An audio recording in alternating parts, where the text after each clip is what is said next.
Ashtu siç edhe ka porositur kandidatët e tij që 80% të kohës ja kushtojnë programit të Partisë Demokratike, Sali Berisha nisi deklaratën e së mërkurës fillimisht duke prezantuar alternativën për bujqësinë.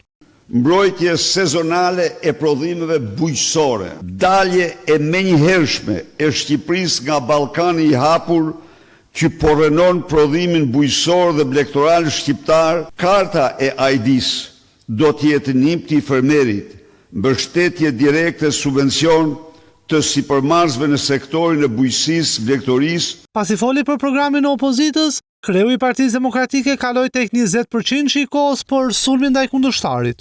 Se njeriu i cili paraqitet nëpër samite me atletët bardha herë të kuqe, herë si sportist dhe herë si piktor, zgarravic, është një shpirt keq, diktator, që nuk respekton asnjë parim, asnjë normë. Pak ditë para hapjes së fushatës elektorale, kreu i Partisë Demokratike i hapi një sfidë kreut të Partisë Socialiste. Të vinë debat televiziv, qoftë dhe për një temë të vetme. Madje, debatin Berisha është i gatshëm ta bëjë edhe për temën që Rama e ka kryesore në fushat, integrimin evropian.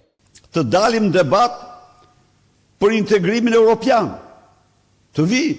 Përpara mediave, Berisha nuk sulmoi vetëm krye socialistin, por edhe drejtuesin e Euroatlantikëve, Lulzim Bashën.